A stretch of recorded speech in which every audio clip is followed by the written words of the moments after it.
ना संघर्ष ना तकलीफ़ तो खाक मज़ा है जीने में, ना संघर्ष ना तकलीफ़ तो खाक मज़ा है जीने में, बड़े बड़े तूफ़ान थम जाते हैं जब आग लगी है सीने में।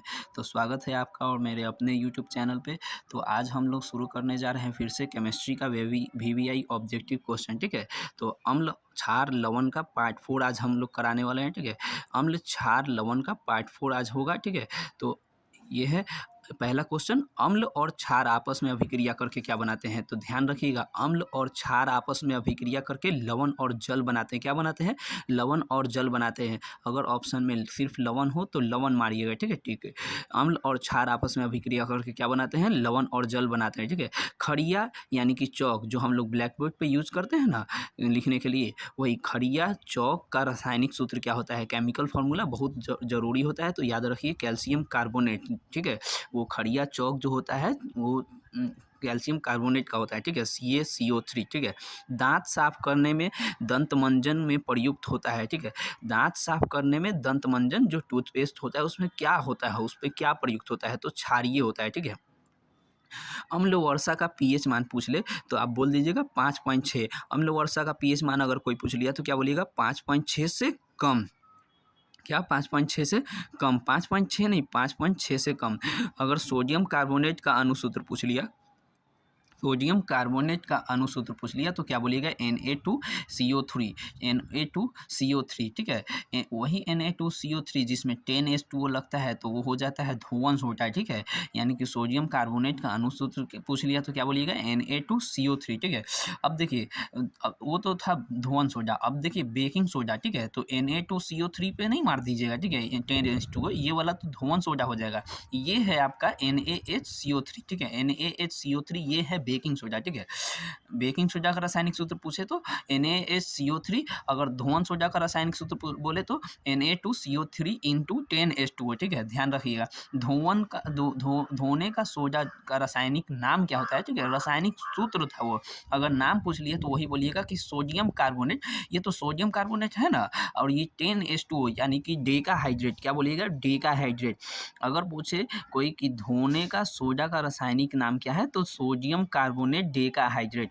अगर बेकिंग सोडा का रासायनिक नाम पूछ लिया तो क्या बोलिएगा? Sodium hydrogen carbonate. देखिए बेकिंग सोडा का रासायनिक नाम सोडियम हाइड्रोजन कार्बोनेट।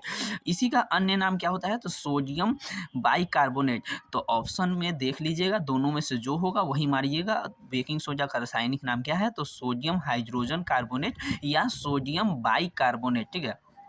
अब आया प्लास्टर ऑफ पेरिस, वही पीओपी, जो हड्डी टूट जाता है तो प्लास्टर के रूप में उपयोग करते हैं। तो प्लास्टर ऑफ पेरिस का रासायनिक नाम क्या होता है? तो कैल्शियम सल्फेट अर्ध हाइड्रेट, CaSO4 इंटू 1/2H2O, इसीलिए 1/2H2O है ना, इसीलिए अर्ध हाइड्रेट या हेमी हाइड्रेट बोलते हैं, ठीक है। कैल्शियम सल्फेट अर्ध हाइड्रेट या कैल्शियम सल्फेट हेमी हाइड्रेट, ठीक है। तो प्लास्टर ऑफ पेरिस का रासायनिक नाम पूछे तो क्या बोलिएगा? कैल्शियम सल्फेट अर्ध हाइड्रेट, ठीक है। सबसे अधिक पीएच, सबसे अधिक अम्लीय किस विलियन का होगा, ठीक है। सबसे अधिक अम्लीय किस विलियन का होगा, ठीक है।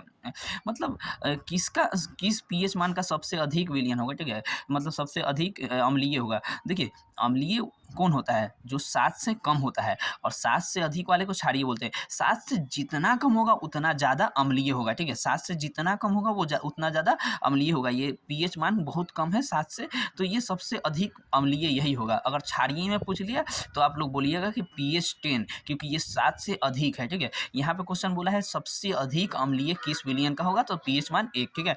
किस यौगिक को गर्म करने पर पीओपी प्राप्त होता है, ठीक है। ये जिप्सम को गर्म करने पर, ठीक है। ये क्वेश्चन 2 मार्क्स में भी पूछता है कि अगर पीओपी को हम लोग जो है कि ठंडा होने से या ये आर्द्रता से क्यों रोकते हैं, ठीक है। आर्द्रता से क्यों बचाते हैं? क्योंकि देखिए जिप्सम को गर्म करके पीओपी बनता है। अगर पीओपी वापस से आर्द्रता में संपर्क में आकर ठंडा हो गया तो वो जिप्सम बन सकता है, यानी कड़ा हो जाएगा, ठीक है। इसीलिए हम लोग पीओपी को जो है ना ठंडा यानी कि आर्द्रता से बचा के रखते हैं, क्योंकि वो जिप्सम बन जाता है। फिर पूछा है क्वेश्चन में, वैसे नहीं ना पूछेगा ऑब्जेक्टिव में, वैसे ऐसे पूछा है कि किस यौगिक को गर्म करने पर पीओपी प्राप्त होता है। तो जिप्सम को गर्म करने पर हम लोग को पीओपी प्राप्त होता है, और पीओपी अगर आर्द्रता में आ गया गया तो वो जिप्सम वापस बन जाता है, ठीक है, याद रखिएगा, ठीक है। ऑक्जेलिक अम्ल में निम्न में से किस में पाया जाता है? तो संतरा में तो सिट्रिक अम्ल पाया जाता है, इससे पहले वाला वीडियो में बता चुके हैं। सिरका क्या होता है? तो CH3COOH, ठीक है। अभी नेक्स्ट वाले क्वेश्चन में आएगा ही, ठीक है। टमाटर, ठीक है, टमाटर होगा सही उत्तर आपका। ऑक्जेलिक अम्ल किस में पाया जाता है? तो टमाटर में। इमली का भी बताए हुए हैं, इससे पहले वाला वीडियो में देख लीजिएगा, क्योंकि जो है कि अम्ल सारे पदार्थ में, बहुत सारे पदार्थ में अम्ल पाया जाता है, और अम्ल बहुत ज़्यादा जरूरी है याद करना कि किसमें कौन सा अम्ल पाया जाता है। देखिए एसिटिक एसिड यानी कि CH3COOH, ठीक है, इसका ये भी याद रखिएगा, एसिटिक एसिड को CH3COOH, ठीक है, रासायनिक ये हो जाएगा, रासायनिक सूत्र हो जाएगा, ठीक है। तो आप याद रखिएगा एसिटिक एसिड अम्ल किस में पाया जाता है? तो सिरका में पाया जाता है, ठीक है, किस में पाया जाता है? सिरका में।